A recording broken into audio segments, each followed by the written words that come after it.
Good morning, folks. This is Deb, and today we're going to talk about the Abandon Harris movement, um, being led by a bunch of people concerned with Palestinian rights who are working actively to see that Kamala Harris does not win in Michigan. And I'm talking about people on the left.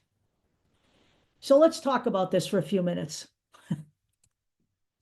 Now, this country that we are in is facing the very real threat of a fascist government under Donald Trump.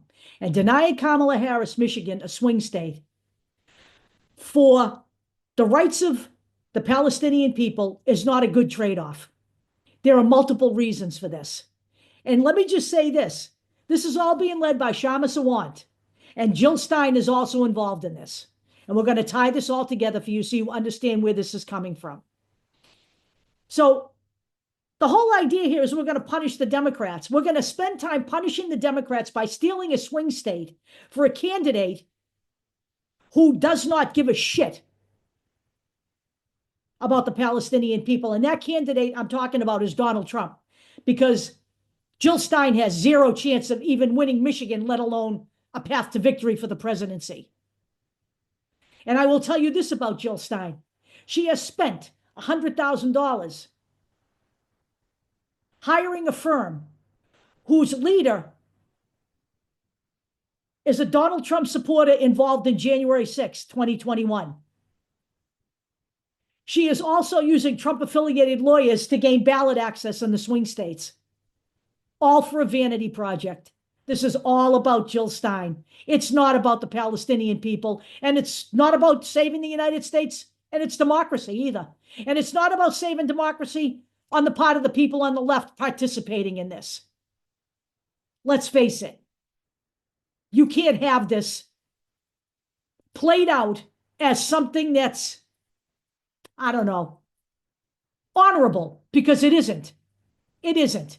You are literally willing to sell the United States of America into fascism so you can make a point, because you're not going to get any help for the Palestinians from Donald Trump.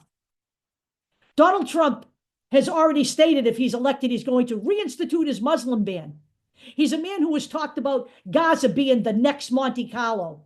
He's got a son-in-law who has been buying up real estate in the Middle East so he can develop it. And a son-in-law who has stated, maybe we could plow out some desert and move the people from Gaza there and develop Gaza so it can become a playground for the rich and wealthy. None of these people, none of these players give a shit about the United States, give a shit about democracy, or give a shit about the rights of the Palestinian people. And the people on the left are the useful idiots. We have useful idiots on the right aiding and abetting Russia, and useful idiots on the left aiding and abetting the GOP. That's essentially what this is. Jill Stein is an opportunist. She was an opportunist in 2016 when she helped to tank Hillary Clinton's campaign. Because what was that crisis? The pipeline. She was right there, front and center. Today's crisis, Palestinian rights. Where's Jill Stein? Front and center.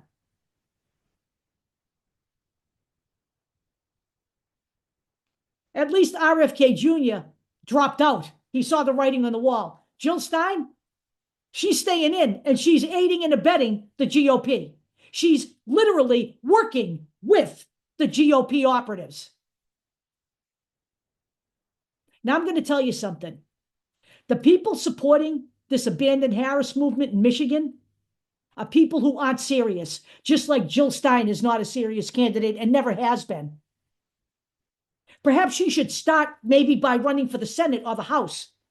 Perhaps the Green Party ought to figure out how to develop itself on a local level first, instead of running a vanity project for Jill Stein at the very top of the political tower. But that's all they do. They have no clue what they're doing, and it's pretty obvious. The people who are supporting this effort are not honorable. They're not patriots. They don't care about America. They don't care about democracy. They don't care about the rights of the people in this country that will be taken away. They don't care about the rights of women. And some of these people are women. And we're playing into the hands of a man who has done nothing but disparage Muslims, insult Ilhan Omar, insult Rashida Tlaib. Over the past 4 years, he has said some of the most heinous things about people and about Muslim people. None of this is honorable. This is very short-sighted, very tunnel-visioned, and it does nothing to improve the lives of the Palestinian people. It gets them no closer to having rights than where they are right now. The best bet would be to get the best administration into office so that you can work towards Palestinian rights. And that certainly is not Donald Trump. Yet Kamala Harris has stated that she supports Palestinian rights and believes they have a right to live freely, but also believes that the Israeli people should have the right to live safely. Because Hamas is not a government, my friends. It is a terrorist organization. So essentially, denying money to Israel does not change the situation. As Benjamin Netanyahu said, go ahead, take the money away. We're not going to stop. The reality is right now, neither Hamas nor Netanyahu want peace. But the only solution in that part of the world is and has always been a two-state solution. That takes time, and it takes people with the political will to make that happen. You have that with the Harris campaign. You do not have that with Donald Trump. He will sell the Palestinians up the river quicker than you can say Palestine. Wake up, okay? What you're doing isn't honorable. It isn't worthwhile. And it isn't to anybody's benefit. And if this country falls to Donald Trump and fascism, there will be no more worrying about the Palestinian people because you will be fighting for your very life right here in the United States. I will talk to you all later.